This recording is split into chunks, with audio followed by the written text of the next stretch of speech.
"You're not welcome here." The woman's scream hit me like a physical slap across the face. Sharp and nasty, right there in my own driveway. I was standing maybe 15 feet from the front porch, the keys to my new life clutched in my hand. My 7-year-old son, Ethan, was gripping my arm, a death grip actually. And blocking our path like she owned the oxygen was the Hoa president herself, flanked by two giant black SUVs that looked like military vehicles. And if that wasn't enough, the red and blue lights were already cutting through the twilight behind her. She had called the cops on me. Leo Vance for trying to walk into the house I had just closed on 3 weeks ago. A house I'd bought with 8 years of blood, sweat, and savings. Ethan's hand tightened again. I could feel him shaking. And the fear in his small body was worse than any punch. What happened next, right there in the middle of this perfect, tree-lined street, changed everything I believed about home, community, and American property rights. But I gotta take you back. I gotta let you know how perfect it felt, just 3 hours earlier, when everything still made sense. I was driving my old Honda Civic through the wrought iron gates of Arbor Trace Estates, the neighborhood I'd literally been picturing in my head for nearly a decade. Man, the oak trees were something else, lining both sides of the street, their branches weaving together overhead to form this incredible, cathedral-like canopy. The late afternoon sun was filtering through the leaves in these gorgeous, golden, almost theatrical streams. I could smell the fresh-cut grass, hear the distant, comforting whine of a lawnmower, and a mockingbird was going absolutely crazy somewhere, up high in the branches, singing its little heart out. It felt like a movie set, honestly. It felt like winning. Ethan was in the backseat, completely absorbed in a drawing of our new place 14 Elderberry Lane, scribbling away with his box of crayons. "Dad," he asked, his voice a little muffled by concentration, "do you think we can paint my room that astronaut blue, whatever color you want?" "Buddy," I told him, and I meant it. My chest felt lighter than it had in months, maybe years. After 8 years of saving every single extra dime from freelance photography gigs, working weekends on these grinding, low-budget documentary projects, after all the ramen and deferred dreams, I had done it. I had the keys, the deed, and the house. But when I turned onto Elderberry Lane, that feeling of lightness just vanished. Something was profoundly, definitely wrong. A heavy-duty steel barricade stretched straight across my driveway. 2 of those black, intimidating SUVs were parked at these aggressive angles, completely blocking any access. And standing near the gate, arms crossed over his chest, was a man in a sharp grey suit. He was maybe in his 40s, sharp-featured, with the kind of rigid, entitled stance that screams, "I am used to giving orders and having them followed." I slowed the Civic to a crawl and rolled down my window, trying to keep my voice even. "Professional, excuse me," I said, leaning out. "I'm Leo Vance, the owner of 14 Elderberry. I think there's a mistake with this barricade." The man didn't move an inch. He just looked at me deadpan. "Mr. Vance," he asked, "wait here." Flat, zero emotion. Before I could even respond, the woman appeared, stepping out from behind one of the SUVs. She was maybe early 50s, dressed in this impeccable cream blazer and dark slacks, hair pulled back in a severe, tight bun. Everything about her screamed money and, more importantly, control. She walked slowly, deliberately, until she was standing right next to the suit guy. Her smile was glacial, just a tiny sliver of teeth that didn't reach her eyes. "Welcome to Arbor Trace Estates, Mr. Vance," she said, her voice smooth and chillingly polite. "I'm Veronica Thorne, your Hoa president." I nodded, gripping the steering wheel. "Miss Thorne, there seems to be a serious misunderstanding. I'm the owner here.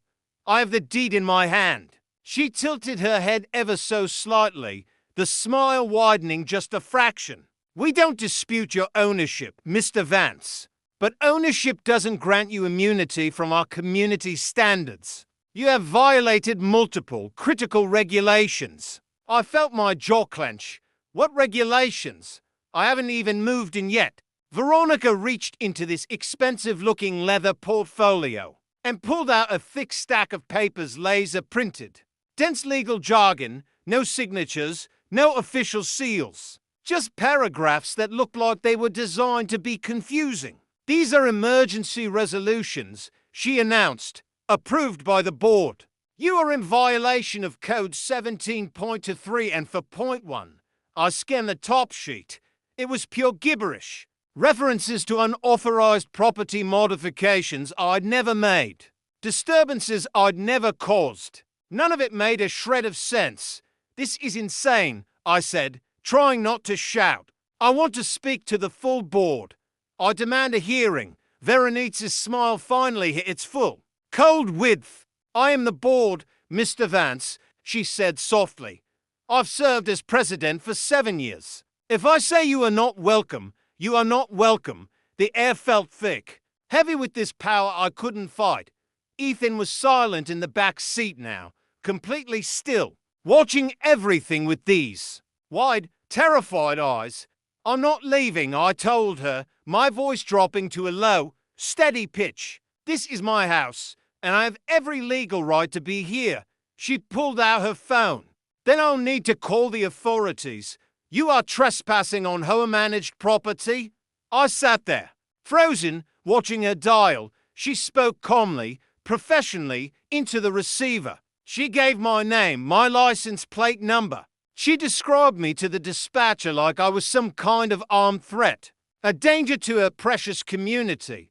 When she hung up, she leaned down, her face level with my open window. The police will be here shortly. If you are still here when they arrive, you will be charged with trespassing. Enjoy your evening. I wanted to scream, to roar, to smash something, but Ethan was right behind me, and I couldn't let him see me lose it. This isn't over, I managed, quietly. Oh, Mr. Vance, she whispered back, leaning in just a fraction closer. It hasn't even started. That's when the flashing lights appeared at the far end of the street, the siren growing louder. Ethan whispered from the back seat, Dad, why? Are the cops here? I squeezed his little hand, trying to inject some confidence into my voice. It's okay, buddy. We're going to fix this. But as the patrol car pulled up, I knew the opposite was true. Veronica Thorne had just made the biggest mistake of her life. She had picked the absolute wrong person to push around. 2 officers stepped out. Officer Miller, a broad-shouldered guy in his 40s with a tired, seen-it-all face, and Officer Cruz, a sharp-eyed young woman. Miller approached, his hand resting near his belt, the classic cop stance. Evening, folks, he said. We got a call about a trespassing issue. What's the situation? Veronica jumped in immediately, her voice switching to this perfectly polished, professional tone. Officer Miller, thank you. I'm Veronica Thorne, HOA President. This man is attempting to illegally access a property that has been suspended by emergency resolution. He's refusing to leave. Miller looked at me, then back at Veronica. And you are, sir, Leo Vance, I said, holding up the deed. I'm the legal owner of 14 Elderberry Lane. I closed 3 weeks ago. Miller took the deed, checked the address, the signatures, and handed it back. This looks legitimate, ma'am. Veronica didn't even blink. She opened her portfolio and produced that thick stack of papers. Officer, the HOA has the legal authority to suspend residency rights under emergency. Extraordinary circumstances. These are properly filed, notarized board resolutions. Mr. Vance is in violation of multiple community codes. Miller took the papers and flipped through them slowly. The tension was suffocating. Finally, he looked up, sighing. Ma'am, these look official, but I'm not a lawyer. This is a civil dispute. I can't enforce our rules. Veronika's jaw tightened, the only visible sign of stress. Officer, he is trespassing on property managed by the HOA. That is a criminal matter. Miller shook his head firmly. He owns the house, Miss Thorne. The deed is valid. If you have a dispute about Hoa authority, you need to take him to court. I can't be judge and jury on your bylaws. Relief, pure and hot, washed over me. Finally, a voice of reason. But Veronica wasn't done. Officer, I appreciate your position, but he's creating a disturbance. I need this man removed.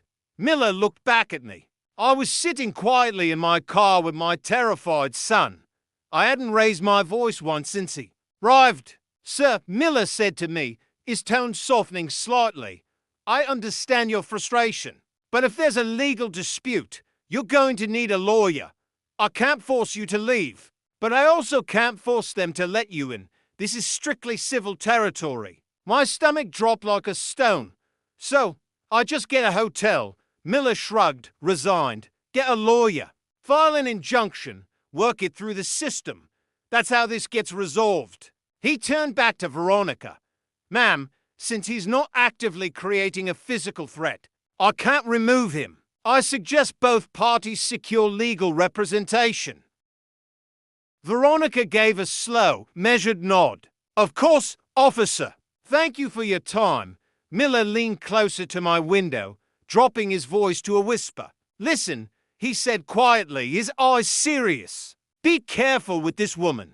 I've seen her type before. Document everything. Get a good lawyer. Don't try to handle this yourself. Thank you, I managed. Miller and Cruz got back into their patrol car and drove off, leaving the street utterly silent again. Veronica stood there, arms crossed, that sickeningly smug look plastered on her face. Well, Mr. Vance, she purred, it seems we're at an impasse. But let me be perfectly clear, you are not getting into this house tonight, or any night, until the Hoa clears you. And that, she finished, her voice dropping to a hiss, is never going to happen. I started the engine. Ethan was trembling beside me. I couldn't do this to him anymore. We'll see about that, I muttered. Enjoy your hotel stay, she called after me. We ended up at the worst motel you can imagine, peeling paint. A neon sign flickering like a sick pulse in the twilight. The room smelled of mildew and stale beer. Ethan sat on the edge of the queen bed, his backpack clutched in his lap. Dad, he whispered, his eyes huge and wet. Why can't we go home? I knelt in front of him, forcing my voice to be steady, calm. Some very unfair people are making things difficult right now, buddy. But I'll find a way. His eyes filled completely. But it's our house. You said it was ours. It broke me. I pulled him into a hug that lasted until he finally drifted off to sleep.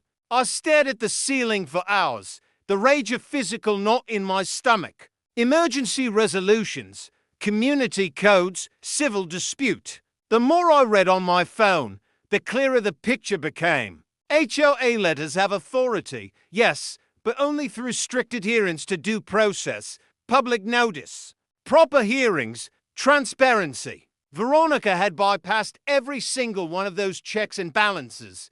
Round to in the morning. My phone buzzed. A text from an unknown number. Check the Arbitrator page. The comments. I opened the browser. There, posted just 4 hours ago, was a message, attention due to severe, unlisted violations of community standards. Residency access has been temporarily suspended for a new homeowner. The Hoa takes community safety seriously. 200 comments, and they were brutal. Good.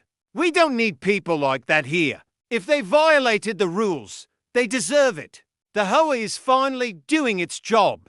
Not a single person questioned it. Not one. Veronica had poisoned the entire community against me, a perfect textbook smear campaign without ever offering a single shred of evidence. I wanted to fight back, to defend myself. But Miller's voice echoed in my head. Document everything. Get a good lawyer. I closed the laptop, lay down next to Ethan, and let the quiet, cold anger burn. I'm going to fix this. I promise. The next night, I left Ethan asleep and drove back to Arbitrace at 2 a.m. No guards, no SUVs, just silence. I parked 3 blocks away, keeping to the shadows. I reached 14 Elderberry Lane and stood there, just looking at it. My house. I moved around back, stepped quietly over the low fence, and used my key on the back door. It opened with a soft, satisfying click. The smell of new paint and carpet hit me, the smell of potential. I closed the door and stood in the darkness, letting my eyes adjust. Then I saw them, small, black, mounted cameras in the corners of the living room, the kitchen, the hallway. They weren't mine. I hadn't installed any security system yet. Someone else had put these here. I pulled out my professional camera, the one I used for all my documentary work, and started photographing everything, the angles, the wiring, the placements. Then I moved to the study. My filing cabinet, which I'd moved in during the final walkthrough, was still there. I opened it and pulled out the purchase contract. Something was wrong. There was an extra page stapled to the back, a clause I'd never seen before. Homeowners agreed to abide by all special HOA provisions, as outlined in Addendum C, including but not limited to emergency suspension protocols. I flipped through the rest of the file. Addendum C didn't exist in my original copy. This was a forgery. Someone had added it after the fact, clearly trying to manufacture a loophole. I photographed every page, making sure to capture the signatures at the bottom. They didn't match mine, not even close. Suddenly, the floodlights outside clicked on. Blindingly bright. I froze. Headlights to SUVs were pulling into the driveway. Doors opened. Voices. I moved fast, stuffing the documents back and scrambling toward the back door. But it was too late. The front door rattled, and a key turned in the lock. They had keys to my house. Marcus, the suit guy, stepped inside first, followed by two huge men in security uniforms. I told you, Marcus snapped into his radio. Motion sensors picked up activity. One guard swept his flashlight across the room. The beam landed squarely on me. There, Marcus's expression hardened into a snarl. "Mr. Vance, you are trespassing." I kept my voice steady, professional. "This is my house. I'm inspecting my property." Marcus pulled out his phone. "You were told to stay away. Now you're breaking and entering. I'm calling the police." I held up my camera, my ace in the hole. "Go ahead. While you're at it, explain why you installed surveillance equipment in my house without my permission." Marcus hesitated just a flicker, but I saw it. That equipment was installed for security purposes. He stammered. "Standard HOA protocol for vacant properties. This property isn't vacant," I countered, stepping closer. "It's mine, and those cameras are illegal." The guard moved toward me. "Sir, you need to leave now." I looked at Marcus, at the guards, at the cameras still silently recording in the corners. I had the photographic evidence now. I had the forged documents. "I'm leaving," I said, "but I have everything I need." I walked past them, out the front door, and into the night. Marcus called after me, "If you come back here again, you'll be arrested." I didn't even turn around. By the time I got back to the motel, it was 4 a.m. I downloaded the photos, the fake addendum, the illegal cameras. I had proof now. Proof that Veronica Thorne wasn't just abusing her power, she was committing felony fraud. Into the search bar. HOA abuse lawyer. The next morning, after dropping Ethan off, I drove straight to the county records room. The place was like a time capsule, rows of filing cabinets and microfiche machines. I pulled the folder for Arbor Trace Estates HOA. I spent hours wading through it. The HOA was registered. Veronica was listed as president. But the meeting minutes revealed the truth. Half the supposed board meetings didn't have enough members present to be valid. The financials were a black hole, and Veronica hadn't been elected. She'd appointed herself after the previous guy resigned, claiming emergency continuity. No vote, no board approval, pure unilateral power. I made copies of everything, then started looking at the complaints. There it was, a pattern.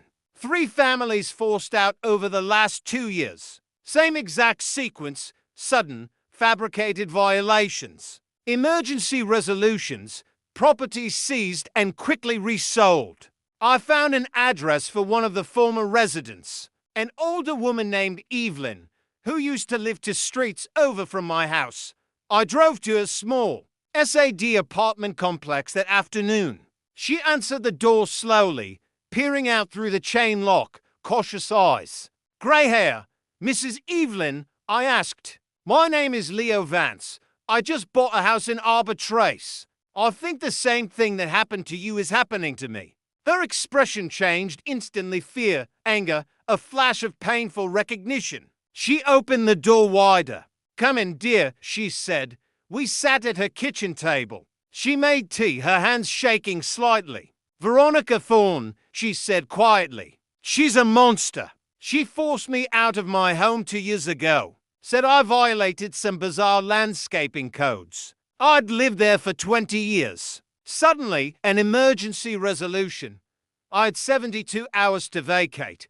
Did you fight it?" I asked. She shook her head, tears welling up. "I tried, but I couldn't afford a lawyer, and they threatened to put a lien on the property. I sold it for half of what it was worth, just to escape."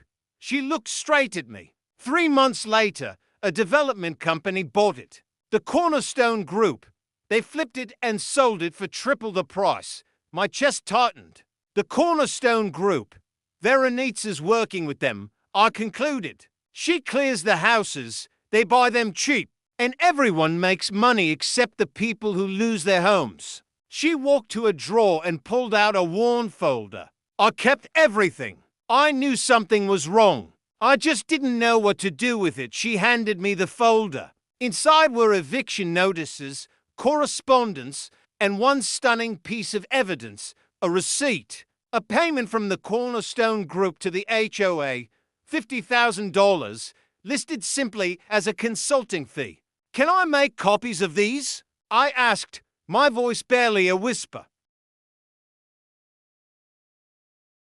"Take them," she said firmly. "If you're going to fight her, you'll need everything you can get."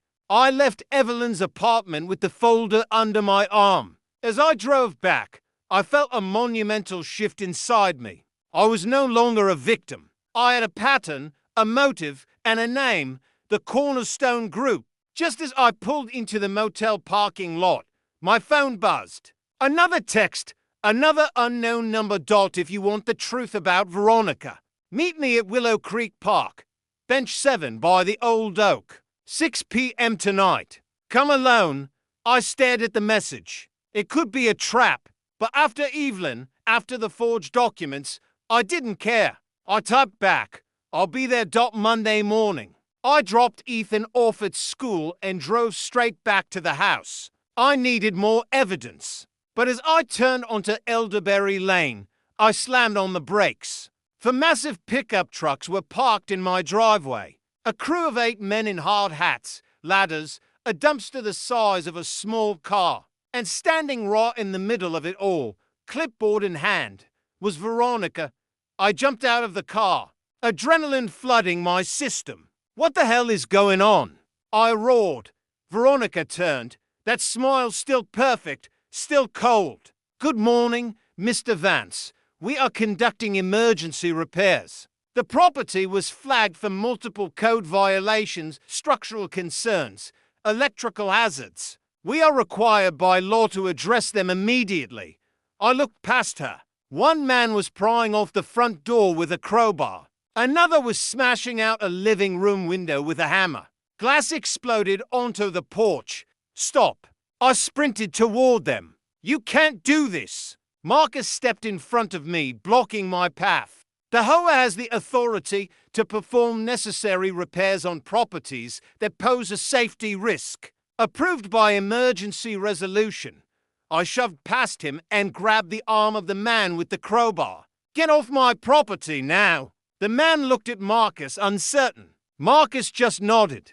The worker stepped back, but the damage was done. My front door hung crooked on its hinges. The window was a gaping, jagged hole. Inside, I saw another worker cutting into the electrical panel. Sparks flew, and the remaining power inside the house died completely. "You're insane," I told Veronica, turning on her. "This house is fine."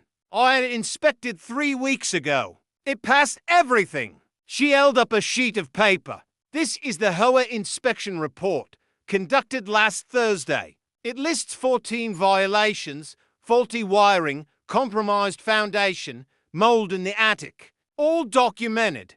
I snatched the paper from her hand. It was dated 4 days ago, but I'd been locked out for over a week. Nobody had been inside except her crew. This is fake. I shouted. You fabricated this entire report. Her smile didn't move. That's a serious accusation, Mr. Vance. Do you have proof? I pulled out my phone and started recording. I'm documenting all of this. Every second, every violation. You are destroying my property. Go ahead, she said, calm as a lake. Record all you like. It won't change the fact that this property is a safety hazard. We are obligated to fix it. A worker climbed onto the roof with a sledgehammer and started smashing tiles. Pieces of clay rained down onto the lawn. I couldn't breathe. This was my future, my savings. And they were tearing it apart right in front of me. I dialed 911. My hands were shaking so badly I could barely hold the phone. I need police at 14 Elderberry Lane. I choked out. People are destroying my property. 20 agonizing minutes later, Officer Miller pulled up again, his expression even more tired. Mr. Vance, he said, we talked about this. This is a civil matter.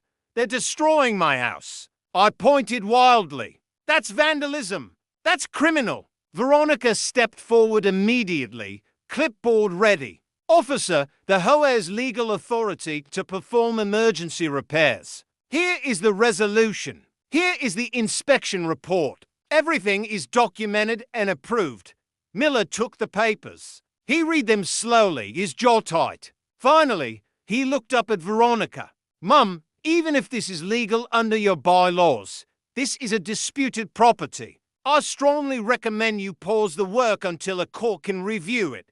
Veronica shook her head. Officer, with all due respect, we cannot pause. These are safety violations. If we delay and someone is injured, the HOA could be liable. We are acting in good faith to protect the community. Miller turned back to me, the defeat clear on his face. Mr. Vance, I'm sorry, but if they have documentation that says this is an emergency repair, I can't stop them. You need to get a lawyer and file an injunction. That is the only way to stop this legally. I felt the ground disappear beneath my feet. So you're just going to let them destroy my house? I don't have a choice. His voice dropped. This isn't criminal. It's civil. I can't intervene. The patrol car drove away. The crew went back to work. The sound of hammers and breaking glass was the death knell of my dream. That evening, after picking up Ethan, I drove past the wreck. He saw the gaping hole where the window used to be. His face went pale. Dad, he whispered, what happened? I couldn't answer. I just pulled over and sat there, gripping the wheel until my knuckles were white. Ethan started sobbing. They broke our house. Why did they break our house? They made a mistake, buddy. I lied, forcing myself to be calm. But I'm going to fix it. I promise. Later that night, the glow of the laptop screen was the only light in the cramped motel room. My hands were shaking, but I typed one word page after page. I clicked on one, Reed and Associates Law Firm, specializing in civil rights and homeowners association abuse. 5-star reviews, testimonials from people who had fought back and won.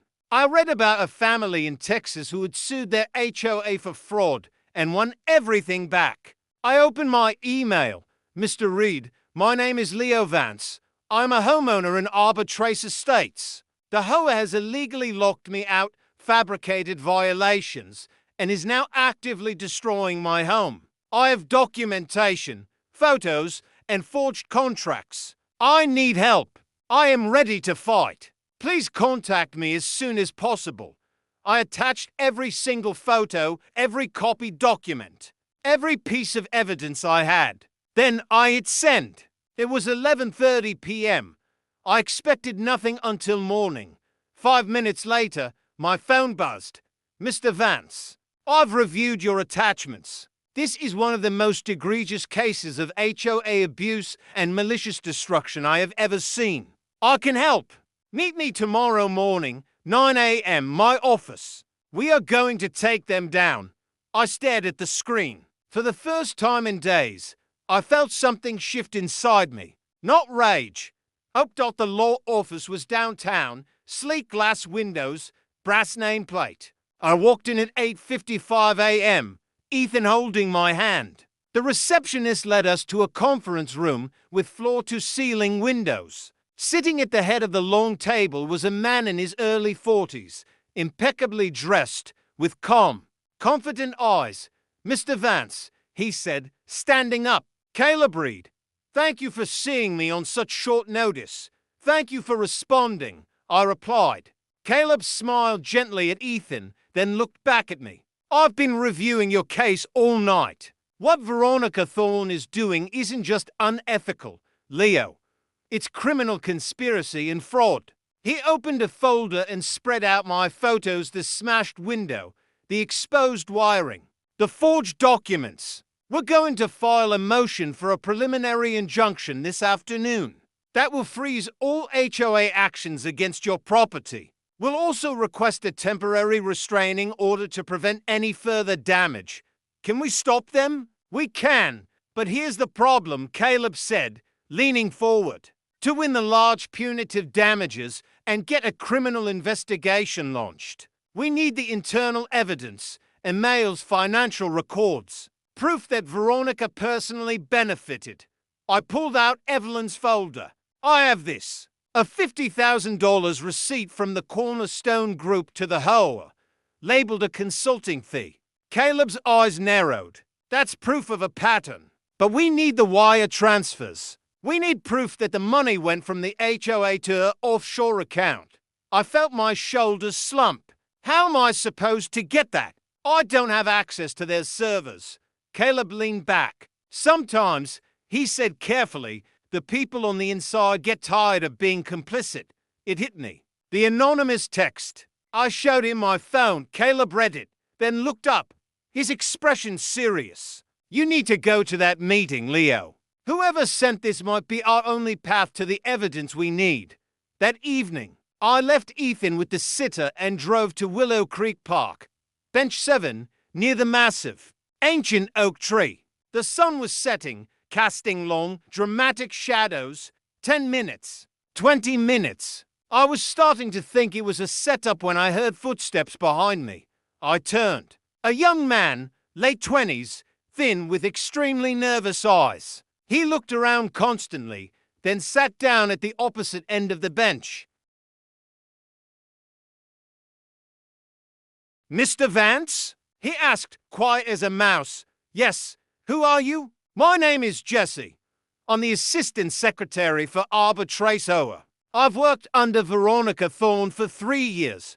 My pulse hammered in my throat. Why are you here, Jesse? His hands were visibly shaking. Because what she's doing is fundamentally, morally wrong, and I can't be part of it anymore. He reached into his jacket and pulled out a small, black USB drive. Everything is on here, he whispered, pressing the drive into my palm. Emails between Veronica and the developer, financial transfer confirmations, the real meeting minutes, the forged signatures. I backed up the entire internal server months ago. She thinks she deleted it all. I kept copies. I've been documenting this for 2 years. I stared at the drive in my hand. Why now? Why me? Jesse looked at me, his eyes red. My sister just bought a house in a different neighborhood. And if I let Veronica keep doing this, someone will do the same thing to my sister. I can't let that happen. What exactly is on here? Jesse swallowed hard. It's a 4-year operation with the Cornerstone Group. The plan is simple. Target homeowners who look like they can't fight back. Force them out using fake violations. The HOA buys the property at a discount, then flips it immediately to Cornerstone. Veronica gets a kickback. $1 to $100,000 over the last 18 months, all wired to an offshore account in the Cayman Islands. You're the 4th family she's targeted. I looked down at the tiny drive. This was enough. This was everything. It's everything, Jesse confirmed, sensing my thought. Bank records, email chains, even a few recordings where she laughs about what she's doing. But you have to promise me you'll protect me. I can't let her know I'm the source. I nodded, my voice thick. I promise, Jesse. Thank you. You just saved my life. He stood up quickly, looked around one last time, and melted back into the shadows of the park. The next morning, the conference room at Reed and Associates was electric. Caleb had a wide, predatory grin on his face as he analyzed the data from the drive. Leo, he said, looking up, this isn't a civil case anymore. This is a RICO case. Wire fraud, conspiracy, extortion. This is a federal matter. By noon, the legal blitzkrieg began. Caleb filed the injunction and the temporary restraining order with the court, successfully halting all work at 14 Elderberry Lane simultaneously. He notified the county DA's office and the Federal Bureau of Investigation, providing them with the financial logs, the offshore account details, and the recorded evidence. The court hearing was set for Thursday. It was brutal, quick, and ultimately deeply satisfying. Veronica Thorne sat at the defense table, her cream blazer pristine, her face frozen in that contemptuous, cold mask. She was ready to spin her usual narrative: emergency safety, necessary repairs, community protection. Caleb Reed, however, didn't wait. He didn't even bother arguing the HOA bylaws. He walked straight to the overhead projector and put up the first slide. Wire transfer receipt $85. Zero to V. Thorne. Cayman Islands offshore account. Memo, C. G property acquisition 14L.